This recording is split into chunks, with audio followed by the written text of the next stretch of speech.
Assalamualaikum warahmatullahi wabarakatuh. Kembali lagi dengan Narima Koi.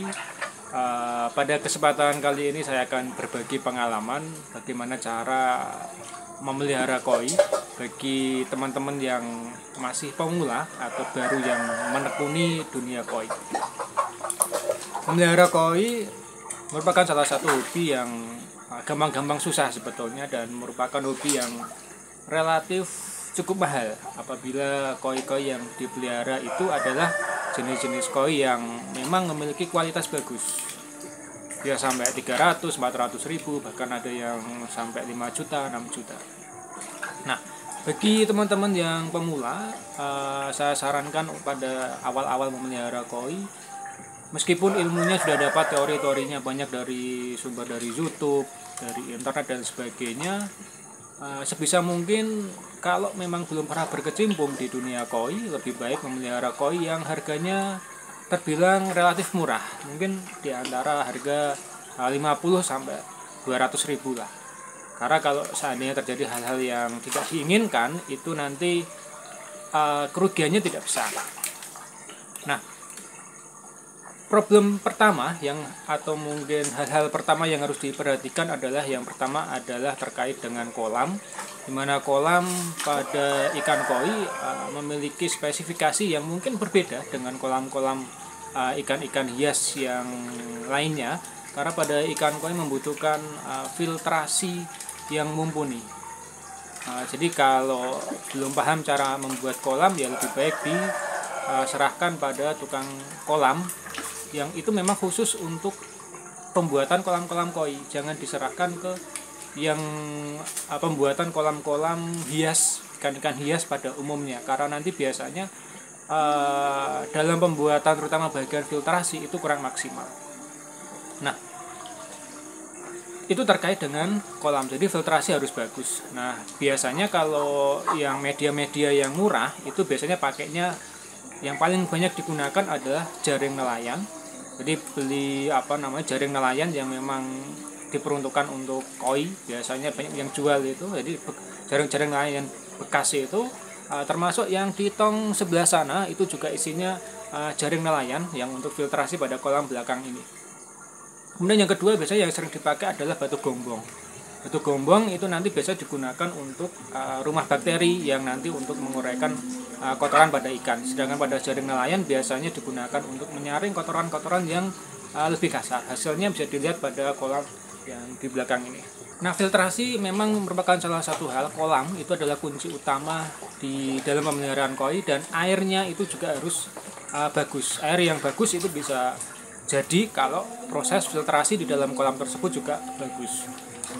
Nah, untuk penghobi pemula, setelah kolam, yang berikutnya adalah bagaimana cara agar ikan itu tidak sakit.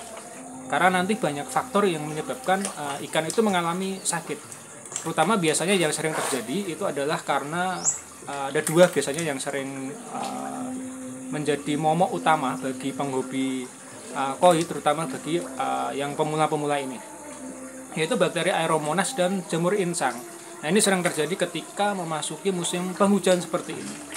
Nah, maka yang perlu diperhatikan ketika terkait dengan Aeromonas atau bakteri Aeromonas yang menyebabkan badan-badannya itu menjadi merah-merah, itu nanti lama-kelamaan kalau dibiarkan akan menyerang pada ikan-ikan lain. Begitu juga dengan jamur insang, apalagi yang jamur insang ini relatif lebih susah untuk menanganinya dibanding dengan yang bakteri Aeromonas. Jadi jamur insang ini dia menyerang pada insang ikan koi, warnanya itu ketika dibuka insangnya itu berwarna putih pucat insangnya, bukan merah darah ya. Nah, itu biasanya dalam proses pemulihannya akan lebih susah dibandingkan yang terkena Aeromonas. Nah, lalu penanggulangannya seperti apa? Kedua-duanya itu dibutuh yang namanya karantina. Nah, kalau saya biasanya karantinanya pakai, ada di sebelah sana, itu tidak terlihat sih sebetulnya. Akuarium, biasanya pakainya akuarium itu yang lebih bagus ya, pakai akuarium yang ukurannya bisa disesuaikan dengan ukuran ikan. Kalau saya pakai yang ukuran 1 meter plus ada filternya. Filter biasanya jarang saya gunakan sih ketika proses karantinanya.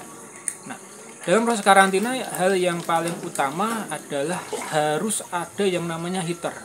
Karena di situ bakteri itu teorinya itu dia akan mati ketika terkena panas. Jadi panasnya jadi perlu yang namanya heater tadi. Bisa dibeli di toko-toko akuarium, banyak itu kan dengan hias yang namanya heater. Ini saya contohkan heaternya seperti ini.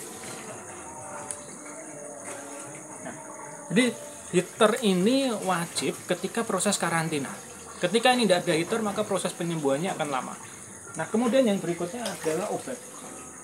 Ada beberapa penghobi yang dalam proses penyembuhan Aeromonas ini dia pakai selain heater juga pakai yang namanya garam krosok.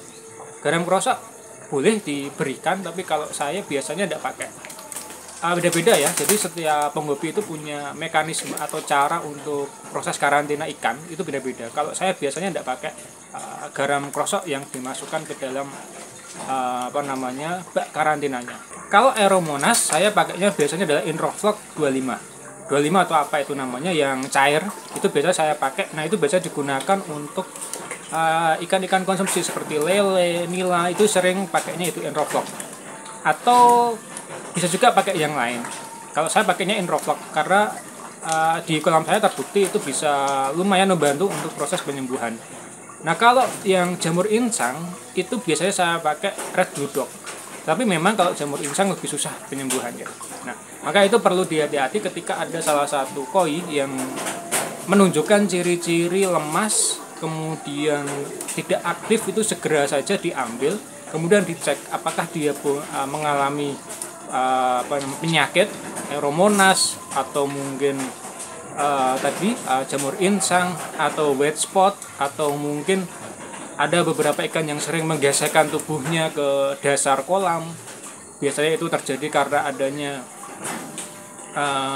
kutu air, misalnya kutu yang nempel di badan ikannya. Nah, itu perlu dicek sehingga nanti ikan-ikan yang lain tidak menulari ikan-ikan yang lain.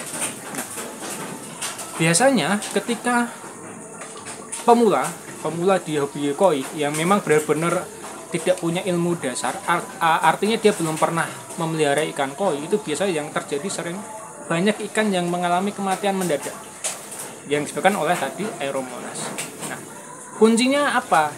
Harus karantina, itu yang terpenting. Nanti lama-kelamaan teman-teman bisa semakin baik dalam memelihara ikan koi. Seperti saya dulu pernah kena Aeromonas, pernah kena kutu jarum, pernah yang nempel di ikan, pernah kena jamur insang juga pernah ikannya, dan sebagian besar banyak yang mengalami kematian. Tapi berkaca dari itu akhirnya mencoba untuk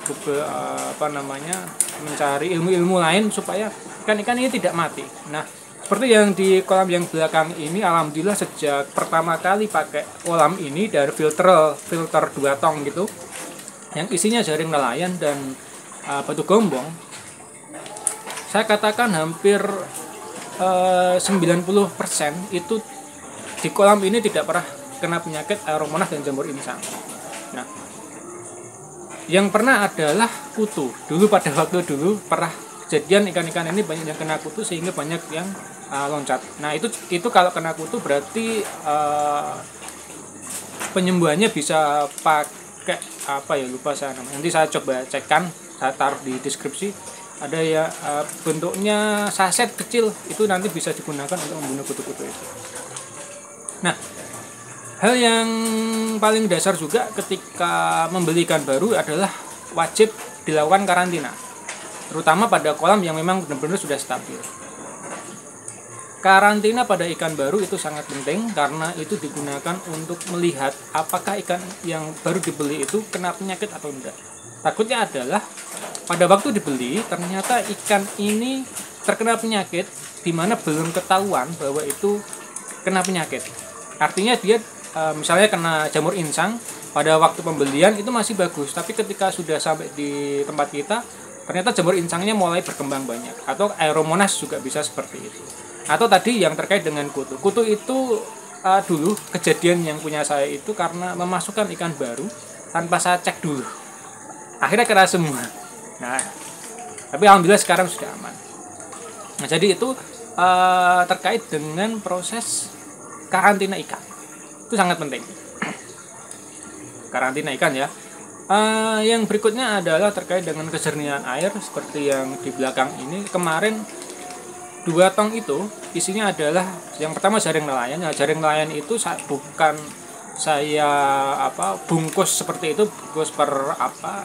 Nah, saya bungkus satu-satu pakai kantong itu enggak, tapi saya masukkan semuanya. Nah, kalau bisa jangan meniru yang punya saya, karena ketika pakai sistem yang seperti itu nanti proses pembersihan jaring nelayannya itu akan susah karena harus ngambil kemudian dicuci bersih dan sebagainya. Kalau dia pakai kantong tinggal ambil satu-satu sehingga mudah untuk dibersihkan. Nah, itu yang terjadi pada filtrasi yang ada di belakang kolam saya. Nah, kurang lebih seperti itu tipsnya untuk penghobi koi yang pemula. Nah, iya, satu lagi, di kolam ini itu saya tidak pakai pakan yang mahal sebetulnya, karena tidak kuat untuk beli yang pakan yang mahal. Saya pakainya adalah pakan yang biasa digunakan untuk ikan-ikan konsumsi, lele, nila, pakai 781, ada namanya Profit atau apa itu. Nah, saya seringnya pakai itu. Satu sak sekitar 300 ribuan. Itu bisa jangka lama, tapi jangan ditiru. Tidak bagus sebetulnya, cuman karena keterbatasan biaya saya pakai yang murah. Nah, jadi kurang lebih seperti itu terkait dengan bagaimana caranya untuk penghobi ikan koi yang pemula. Yang terpenting adalah yang pertama kolam, terutama bagian filtrasinya. Yang kedua adalah proses karantina ikan, bagaimana caranya ketika menghandle ikan yang mengalami sakit dan sebagainya. Nah, yang ketiga adalah proses pembersihan filtrasi yang pada chambernya seperti apa, itu juga sangat penting. Oke, demikian apa yang bisa saya sampaikan. Nanti bisa di komen di bagian komentar kalau ada pertanyaan ataupun ada yang ingin dikoreksi dari pernyataan-pernyataan yang saya buat. Sampai jumpa pada video-video selanjutnya di Narima Koi. Wassalamualaikum warahmatullahi wabarakatuh.